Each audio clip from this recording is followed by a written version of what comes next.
ပရိသတ်များလုံးပဲမင်္ဂလာပါရှင်။ကျော်ဟိန်းဟာမြန်မာပြည်သူလူထုတရက်လုံးရဲ့ချစ်ခင်လေးစားခြင်းခံရသောမင်းသားကြီးတဦးဖြစ်ပါတယ်။ကျော်ဟိန်းဟာ1948ခုနှစ်ဇူလိုင်လ14ရက်တနင်္လာနေ့တွင်ရန်ကုန်မြို့စမ်းချောင်းမြို့နယ်ကျောင်းကုန်းလမ်း၌အငိမ့်စားခရိုင်ရဲဝင်အဖဦးကျွန်းမောင်စိန် DYSP နဲ့အမိတော်ချူချိုတို့မှမွေးဖွားခဲ့ပါတယ်။ငယ်နာမည်ကျော်ကြီးဖြစ်ပြီးအမည်ရင်းမှာကျော်ထေးဖြစ်ပါတယ်။သားသမီး6ယောက်မှစတုဒ္ဓမြောက်လည်းဖြစ်ပါတယ်။1952ခုနှစ်ရန်ကုန်မြို့ကြည်မြနိုင် ABN ကျောင်းမှာပထမတန်းမှစတုဒ္ဓတန်းအထိကျောင်းစာပညာသင်ကြားခဲ့ပါတယ်။စတုဒ္ဓတန်းစာမေးပွဲမှာအောင်မှန်မပြည့်၍နေရာသည့်ကျောင်းပိတ်ရက်2လတွင်စာချက်ပြီးစာမေးပွဲပြန်ဖြေခဲ့ရပါတယ်။1956ခုနှစ်တွင်အလုံမြို့နယ်ဟောင်းလဘူတာရုံအနီးရှိယူနစ်ကရင်ကျောင်းမှာပြင်စမတန်းတက်ရောက်သင်ကြားခဲ့ပါတယ်။1958ခုနှစ်တွင်အလုံမြို့နယ်ကုရှင်ကျောင်းမှာစထမတန်းတတမတန်း2ကြိမ်အထမတန်းတက်ရောက်ခဲ့ပြီးနဝမာရန်တွင်2ကြိမ်ကျရှုံးပြီးကျောင်းထွက်ခဲ့ရပါတယ်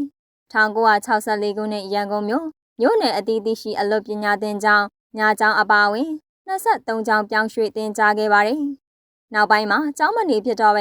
အိမ်မှာ16ကြိမ်ဆင်းခဲ့ပြီးအိမ်ပြေးဘဝဖြင့်လမ်းပေါ်မှာလေလွင့်ခဲ့ပါတယ်။1965ခုနှစ်တွင်ကမာရွတ်မြို့နယ်ဒေါ်သားထက်ကျောင်းမှနဝမာရန်3ကြိမ်မြောက်သင်ကြားအောင်မြင်ခဲ့ပါတယ်။1966ခုနှစ်တွင်ဒဂုံမြို့နယ်ဒေါ်နုနုခင်အလွတ်ပညာသင်ကျောင်းတွင်ဒသမရန်သင်ကြားခဲ့တော့လဲ3လများတက်ပြီးရေတက်သို့ဝင်ရောက်ခဲ့ပါတယ်။ကိုပိုင်နံပါတ်မှာ12235ဖြစ်ပြီး1968ခုနှစ်တွင်ရေတက်မှထွက်ခဲ့ပါတယ်။အဲဒီနောက်ဒသမရန်ပြန်ဖြည့်၍ခါခွေးစင်းရဖြစ်အောင်မြင်ခဲ့ပါတယ်။ငယ်စဉ်ကစိန်ကောလီခိုင်းဝင်တအုပ်ဖြစ်ခဲ့ပြီးအဲဒီနောက်ရုပ်ရှင်လောကအတွင်းဝင်ရောက်ခဲ့ပါတယ်။1980ပြည့်နှစ်မှစ၍ရုပ်ရှင်မင်းသမီးစန္ဒာနှင့်အတူဖူးစာလန်းဆုံးဇာတ်ကားဖြင့်ရုပ်ရှင်လောကထဲသို့ဝင်ရောက်ခဲ့ပါတယ်။ရုပ်ရှင်သရုပ်ဆောင်အဖြစ်အကာကအချစ်အနှစ်ကမြတ်တာ1989မွန်းတဲ့ကျင်းတွင်နေဝင်သည်1980နဲ့ပန်းမြိုင်လဲကဥယျာဉ်မှု1989နေကမွေးတဲ့လ2003တို့ဖြင့်အမျိုးသားဇက်ဆောင်စု၄စုရရှိခဲ့ပြီး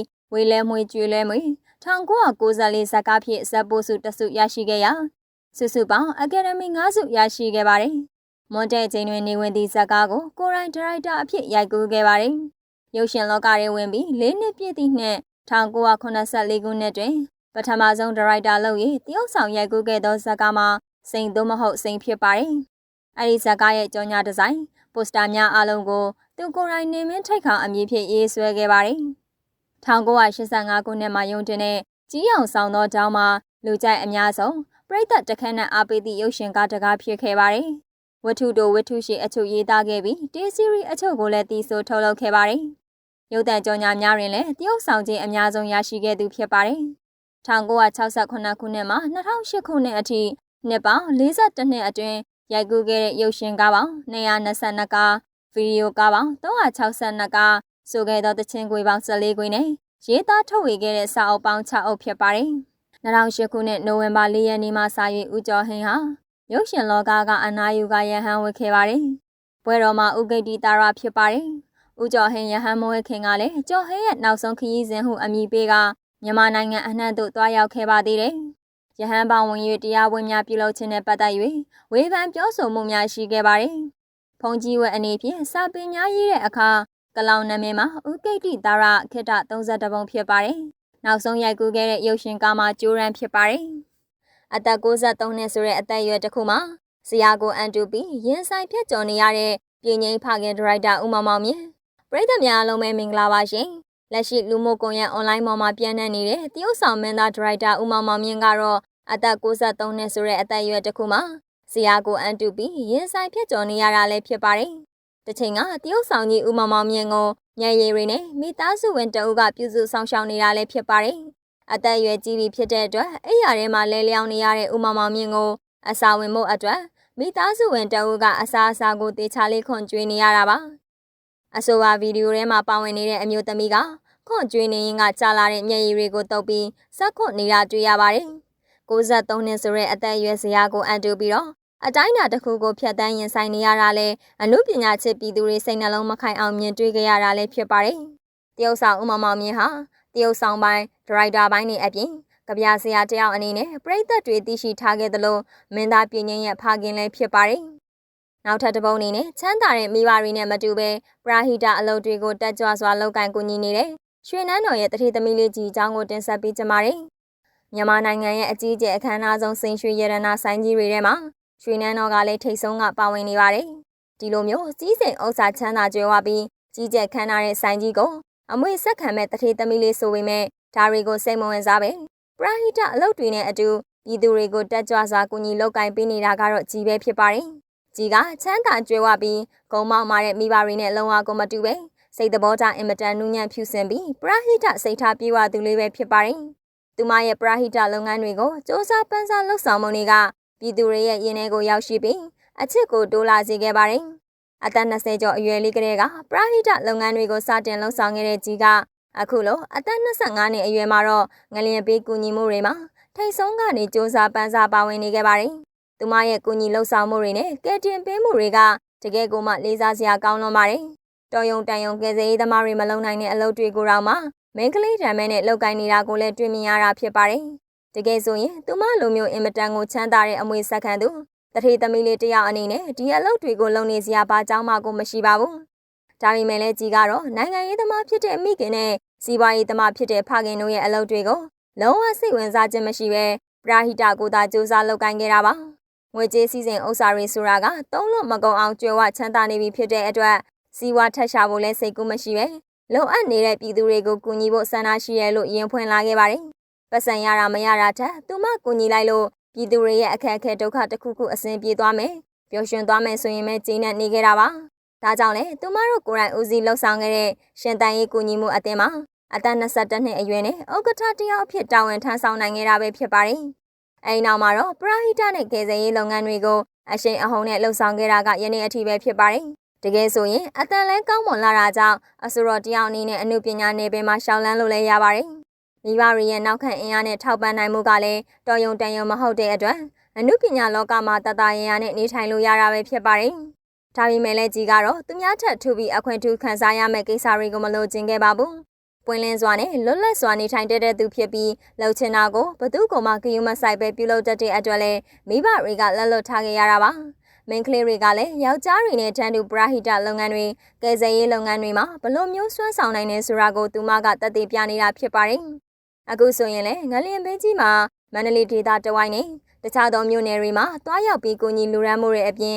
်ကယ်ဆယ်ရေးလုပ်ငန်းတွေမှာပါသူမကထိတ်ဆုံးကဦးဆောင်လုပ်ကိုင်နေတာဖြစ်ပါတယ်။မိဘတွေရဲ့စီစဉ်ဥစ္စာချမ်းသာကြွယ်ဝမှုတွေကိုလုံးဝမမောခြင်းမရှိပဲသူတို့ချမ်းသာတာကကိုယ်နဲ့မဆိုင်မှုဆိုပြီးဝါသနာပါတဲ့ပရာဟိတလုပ်ငန်းတွေကိုပဲစ조사လုပ်ကိုင်နေကြတာလည်းဖြစ်ပါတယ်။တထေသမီးလေးကြီးကမင်းကလေးဆန်စွာချောမောလှပမှုမရှိပေမဲ့လည်းပွင့်လင်းရိုးသားစွာနဲ့နေထိုင်ခဲ့ပြီးပြည်သူတွေကိုကူညီတတ်တာကြောင့်သူမကိုပရိသတ်တွေကတော့အချစ်ပိုနေကြတာဖြစ်ပါတယ်။နောက်ထပ်တစ်ပုံအနေနဲ့9ချိန်မြောက်ငလျင်ဘေးတင်အလှဖြစ်ကျပ်သိန်း1000နဲ့အတူစားတောက်စရာတွေကိုကိုယ်တိုင်သွားလူရင်အားပေးစကားတွေပြောခဲ့တဲ့ဖြူဖြူထွေးအကြောင်းကိုတင်ဆက်ပေးကြပါမယ်။တဘာဝဘေးရန်နေရီကြုံတိုင်းမှာနိုင်တဲ့အင်အားနဲ့အမြဲတမ်းလှူဒန်းမှုတွေလှုပ်ဆောင်ပေးနေတဲ့တရုတ်ဆောင်ဖြူဖြူထွေးကတော့9ချိန်မြောက်ငလျင်ဘေးတင်အလှအဖြစ်ကျပ်သိန်း1000နဲ့အတူစားတောက်စရာတွေကိုကိုယ်တိုင်သွားလူရင်အားပေးစကားတွေပြောဆိုခဲ့ပါတယ်။အခုလှူဒန်းတာကတော့9ချိန်မြောက်သွားလူတာပါ။ငွေသားပဲသိန်း1000ပါ။လူအယောက်ပေါက်နေတဲ့နေရာတွေကိုလှူသွားမှာပေါ့နော်။အရင်လိုပဲခောက်ဆွဲကြောက်တွေမုတ်တွေနဲ့ပါပါတယ်။အထီးကငွေသားလှူမှာပေါ့နော်။တချို့အိမ်လေးတွေပြန်ဆောက်ပြီးနေနိုင်အောင်လို့ပါ။ကိုယ်တိုင်ကအလှမခံမဲနဲ့ပါဝင်လူရန်ကြတဲ့9ရက်သားသမီးတွေကကိုယုံကြည်ပြီးတော့ပါဝင်လူရန်ကြတာပါ။သွားလူဖြစ်တဲ့အခါတိုင်းမှာသမီးဝင်ငွေလေးတွေလည်းပါပါတယ်။သမီးကိုမြင်ပြီးတော့စိတ်ခဏတားလေးတတပျော်ရွှင်တာတွေ့ရလို့လေအရန်ကိုပီတိဖြစ်ရပါတယ်။တွေ့လိုက်ရင်တချင်းတွေနဲ့ဖျော်ဖြေပေးဖို့လဲတောင်းဆိုကြတယ်။ဘဝအမောတွေပြေးနိုင်ပါစေလို့ဆုတောင်းပါတယ်လို့တရုတ်ဆောင်ဖြူဖြူထွေးကပြောပါတယ်။သူမကတော့ငလျင်ဘေးထိခိုက်ခံရသူအတွက်လဲဒုရမြအလှမှာကျပ်သိန်း1000နဲ့ရေတန့်ခောက်ဆွဲကြောင်းကိန်းမုံမုံမျိုးစုံအတင်စားစရာအစားအစာအတုံးဆောင်ပစ္စည်းတွေကိုလည်းလှူဒန်းခဲ့တာလည်းဖြစ်ပါတယ်။ဖြူဖြူထွေးကတော့ YouTube ကနေဝင်ငွေသိန်းပေါင်း150ရရှိထားတာကိုလည်းထည့်ဝင်လှူဒန်းခဲ့တယ်လို့သိရပါတယ်။အားလုံးအခုချိန်မှာစိတ်ဒုက္ခတွေတောကတွေရောက်နေချိန်မှာမဟုတ်တဲ့သတင်းတွေမတင်ဆက်ဖို့မြစ်တာရက်ခံအပ်ပါတယ်။သမီးစားပြီးလူတီများကလေးကအခုချိန်ထိပေါ့နော်။ဘသူအကူကြီးဘသူအထောက်ပံ့မှမပါပဲကိုခြေထောက်ပေါ်ကိုရက်တီးပြီးစူးစမ်းလာခဲ့တာပါအဲ့ဒီအတွက်ဂုဏ်ယူပါတယ်သမီးနောက်မှာလည်းမိသားစုရှိပါတယ်ဝိုင်းဝန်းပေးကြတာကမိသားစုတွေပါလို့သူမကပြောပါတယ်ပရိသတ်များအားလုံးပဲမင်္ဂလာပါရှင်နေတိုးခေါ်နေလင်းအောင်ဟာမြမရုပ်ရှင်ထူးချွန်စုရမြမရုပ်ရှင်သရုပ်ဆောင်တအုပ်ဖြစ်ပါတယ် နေတိုးကို9ရက်နေ့စက်တင်ဘာ1982ခုနှစ်မှာဦးအောင်တန်းနဲ့ဒေါ်တန်းမြိုင်တို့မှာရခိုင်ပြည်နယ်မြန်အောင်မြို့မှာမွေးဖွားခဲ့ပါတယ်။နာမည်ရင်းမှာနေလင်းအောင်ဖြစ်ပြီးမွေးချင်းမောင်နှမ3ယောက်ရှိပါတယ်။၎င်းတို့မှာအကိုဇော်လင်းအောင်ညီတရုတ်ဆောင်မင်းသွေးညီမစုမောင်အောင်တို့ဖြစ်ပြီးရခိုင်လူမျိုးဖြစ်ပါတယ်။1996ခုနှစ်မှာရန်ကုန်သို့ရောက်ရှိခဲ့ပြီး Y2K Model Agency ကိုတက်ရောက်ခဲ့ပါတယ်။ Model ပြိုင်ပွဲအချို့မှာဆုအချို့ရရှိခဲ့ပါတယ်။ Model အဖြစ်အလုပ်လုပ်စဉ်သူ့ရဲ့အမှုပညာနာမည်မှာဇင်မင်းဖြစ်ပါတယ်။ငယ်စဉ်ဘဝကသူ့ရဲ့ရည်မှန်းချက်မှာအဆိုတော်နှစ်တေးရဖြစ်ရန်ဖြစ်ပါတယ်။2000ခုနှစ်ကသူ့ရဲ့တခြင်းခွေတစ်ခုကိုထုတ်လုပ်ဖြန့်ချိခဲ့တော့လဲလူသိမများခဲ့ပါ။အဲဒီကာလမှာပထမဆုံးရုပ်ရှင်ရိုက်ကူးခဲ့ပြီးအဲဒီချိန်မှစ၍ရုပ်ရှင်လောကသို့ဝင်ရောက်လာခဲ့ပါတယ်။နေတိုးဟာဒရိုက်တာမောင်မျိုးမင်းရင်တွင်ဖြစ်ရဲ့နှင်းစီအငိမ့်အဖွဲ့ဝင်လူရှင်တော်တဦးလည်းဖြစ်ပါတယ်။နှင်းစီတခင်နှင်းစီရင်ခွင်နှစ်သက်နှင်းစီထာဝရနှင်းစီညီညွတ်ခြင်းနှင်းစီရတနာဘုံနှင်းစီနှင်းစီဘဝခြုံတဲ့လက်နှင်းစီလေအစရှိသဖြင့်ဖျော်ဖြေခဲ့သူလည်းဖြစ်ပါတယ်။နေတိုးဟာ2009 2015 2019 2014ခုနှစ်များတွင်အကောင်းဆုံးအမျိုးသားဇာတ်ဆောင်ဆုရရှိခဲ့ပါတယ်။2018ခုနှစ်မှာ Star Award ရုပ်ရှင်နဲ့ရုပ်သံထူးချွန်ဆုရရှိခဲ့ပါတယ်။မြန်မာ Pride Award 2019 Best in Film ကိုရရှိခဲ့ပါတယ်။နေတိုးဟာ2010ခုနှစ်ဒီဇင်ဘာလမှာစေထားသောတကားများအမည်ရှိစာအုပ်တစ်အုပ်ကိုရေးသားထုတ်ဝေခဲ့ပါတယ်။အဲဒီစာအုပ်ဟာနေတိုးရဲ့ဓာတ်ပုံအသားပေးအထုပ်ပတ်တိစာအုပ်ဖြစ်ပါတယ်။နေတိုးရဲ့ဘဝဖြစ်စဉ်အနုပညာနယ်ပယ်သို့ဝင်ရောက်လာမှုအမတ်တရားအဖြစ်အပျက်မှတ်စုတို့များကဗျာများကိုသူ၏ငယ်ဘဝကရိုက်ကူးခဲ့သည့်ဓာတ်ပုံများမိသားစုဓာတ်ပုံများအလားဓာတ်ပုံများရိုက်ကွင်းမှဓာတ်ပုံများနိုင်ငံရေးချခရီးထွက်ခဲ့စဉ်ကရိုက်ကူးခဲ့သည့်ဓာတ်ပုံများနှင့်အတူတူဝေဝေဆာဆာထည့်သွင်းဖော်ပြထားပါတယ်။တစ်6လုံးစုံသီးနေ့ဖြစ်သောနိုဝင်ဘာလ17ရက်နေ့2011ခုနှစ်တွင်အကယ်ဒမီနေတိုးအပါအဝင်မြန်မာရုပ်ရှင်လောက၏ထိပ်တန်း6ယောက်အကယ်ဒမီလူမင်းအကယ်ဒမီပြည်တီဦးနေတိုးအကယ်ဒမီခန့်စီသူမြင့်မြတ်ဒါရိုက်တာဝိုင်းဟာမြန်မာအနုပညာအကျိုးကိုမျှော်မှန်း၍အနုပညာပြိုခင်းကိုစတင်တည်ထောင်ခဲ့ပြီးမင်းသမီးအသစ်3ဦးကိုပရိသတ်နဲ့မိတ်ဆက်ပေးခဲ့ပါတယ်။ရိုက်ကူးခဲ့တဲ့ဇာတ်ကားများကား400ကျော်ရှိပြီး2005ခုနှစ်မှာမင်္ဂလာပါ